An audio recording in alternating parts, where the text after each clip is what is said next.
Em nome do Pai, e do Filho e do Espírito Santo. Amém. Vinde, Espírito Santo, enchei os corações dos vossos fiéis, e acendei neles o fogo do vosso amor.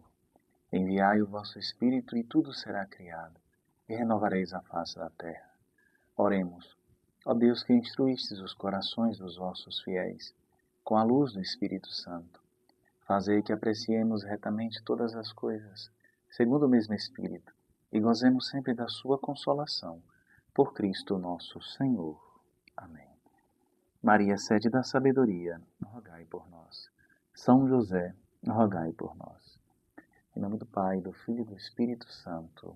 Amém. Seja muito bem-vindo, meu querido irmão, minha querida irmã. Em nosso itinerário especial, queremos ouvir a sabedoria divina. Queremos ouvir o que Deus tem a nos falar. E Deus tem falado muito conosco. Agradeço em especial ao Senhor por tudo que Ele tem feito a nosso favor. Tenho recebido alguns retornos da parte de vocês que nos acompanham e que estão conosco fazendo esta caminhada. E já posso perceber o quão maravilhosamente Deus está trabalhando em nossas almas, na vida de cada um de nós. Vamos prosseguir o nosso itinerário ouvindo a sabedoria personificada, a pessoa divina do Filho que é a sabedoria encarnada. Lá no versículo 30 do capítulo 1, diz assim: Não quiseram aceitar os meus conselhos, rejeitaram todas as minhas repreensões. Eis o motivo, então, pelo qual os inimigos da sabedoria, aquelas classes de pessoas as quais nós já sabemos, que não custa lembrar, os tolos, os ingênuos, os zombadores ou escarnecedores, o motivo pelo qual eles buscam a sabedoria e não encontram, e clamam, chamam, e a sabedoria não responde. Porque eles não estão verdadeiramente em busca da sabedoria. Porque eles não estão querendo ouvir a sabedoria.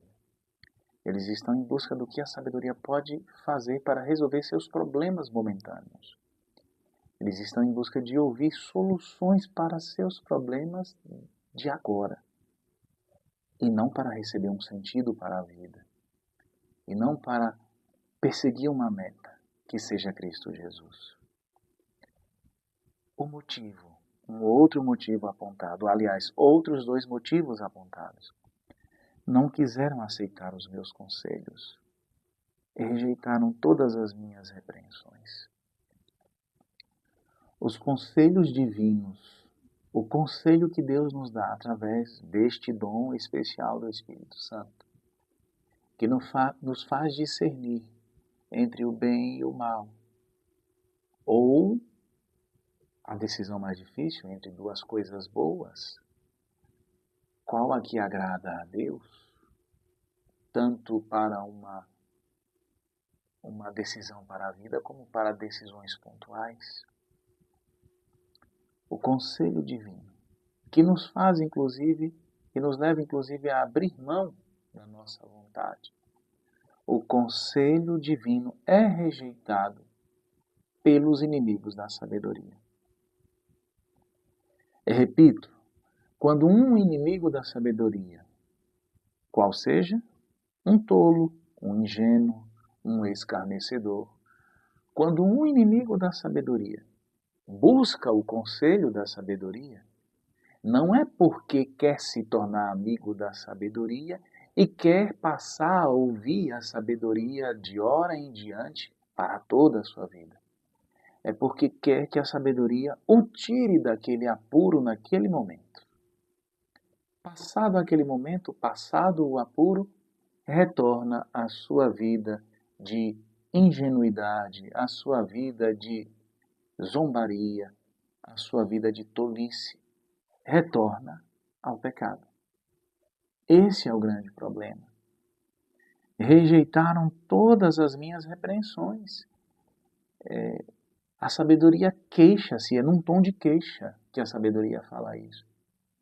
Rejeitaram as minhas repreensões, as minhas correções. O homem de Deus exercita-se na correção para obter, como diz Hebreus capítulo 12, versículo 11, para obter um fruto de justiça e de paz, um fruto duradouro de justiça, um fruto duradouro de paz, não momentâneo. Deus espera isso de nós, meus queridos, e Deus costuma agir, dando instrução, corrigindo, repreendendo os seus santos, os seus amigos. É por isso que não há santidade sem cruz, não há santidade sem renúncia. Até a Virgem Maria, até a Imaculada Virgem Maria, aquela que foi concebida sem a mancha do pecado original, passou por isso. Precisou viver o caminho da renúncia para viver verdadeiramente unida a seu Filho Jesus. A este propósito, eu quero trazer uma reflexão feita pelo cardeal Raniero Cantalamessa no seu livro Maria, um espelho para a Igreja. Neste livro, o cardeal Cantalamessa diz assim: na caminhada em busca da santidade, que é que normalmente acontece depois que uma alma foi preenchida pela graça, depois que generosamente respondeu com o seu sim de fé e corajosamente se dedicou às boas obras e às virtudes. O que acontece? Depois desse momento inicial, esse momento, vamos dizer assim, da lua de mel, do encontro com Deus. O que acontece depois do período das graças iniciais, quando às vezes Deus está quase ao alcance da mão? Vem o tempo da purificação e do despojamento. Chega a noite da fé. De fato, vamos ver que Maria, neste período da sua vida, o período da vida pública de Jesus, quando Jesus sai da casa dos seus pais, quando Jesus inicia o seu ministério, é a este período que o cardeal Cantalamessa está se referindo. De fato, vamos ver que Maria, neste período da sua vida, exatamente nisto, serve-nos de guia e modelo, de como nos devemos comportar quando na vida chega o tempo da poda. João Paulo II, na sua encíclica Redemptoris Mater, escrita para o ano mariano, com razão aplica à vida de Nossa Senhora a grande categoria da kenosis, do rebaixamento, com a qual São Paulo explicou a vicissitude terrestre de Jesus. Cristo Jesus, que era de condição divina, não reivindicou o direito de ser equiparado a Deus, mas despojou-se a si mesmo. Agora, o cardeal Cantalamessa passa a reproduzir ipsis literi as palavras de São João Paulo II na encíclica Redemptoris Mater. Diz assim, abre aspas, mediante essa sua fé, Maria está perfeitamente unida a Cristo no seu despojamento. Aos pés da cruz, Maria participa, mediante a fé, no mistério desconcertante desse despojamento. Fecha aspas. Agora comenta Cantalamessa. Este despojamento consumou-se junto da cruz, mas começou bem antes. Também em Nazaré, e sobretudo durante a vida pública de Jesus, ela avançava na peregrinação da fé. Não é difícil, porém, perceber naquele início um particular aperto do coração e uma espécie de noite da fé. Para fechar com chave de ouro, olha a conclusão a qual chega Cantalamessa. Diz assim, de fato, a grandeza espiritual de uma criatura perante Deus, nesta vida, não é medida tanto por aquilo que Deus lhe dá, quanto por aquilo que Deus lhe pede.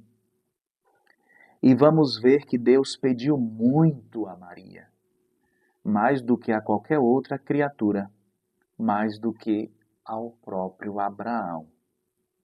que é reconhecidamente o pai da fé. Os tolos não ouvem o conselho, os tolos não se deixam podar por Deus, os tolos não ouvem a repreensão divina. Maria, que é imaculada, toda santa, Maria se deixou ser guiada por Deus. Não que Maria precisasse de correção, mas Maria, pela obediência da fé.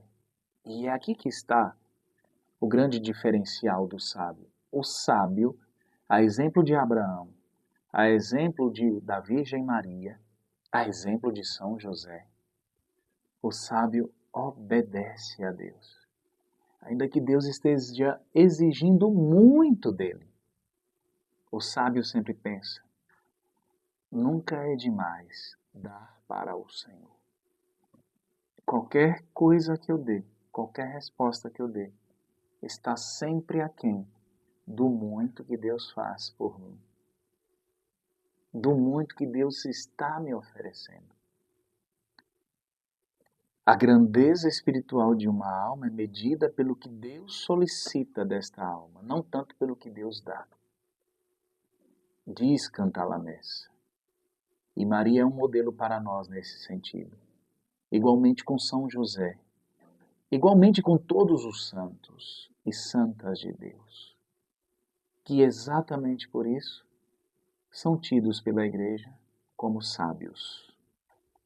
Que o Senhor nos ajude e nos conduza e nos faça compreender que somente com o despojamento, somente com a predisposição à obediência é que seremos repletos de sabedoria. Louvado seja nosso Senhor Jesus Cristo, para sempre seja louvado. Fique na paz do Senhor.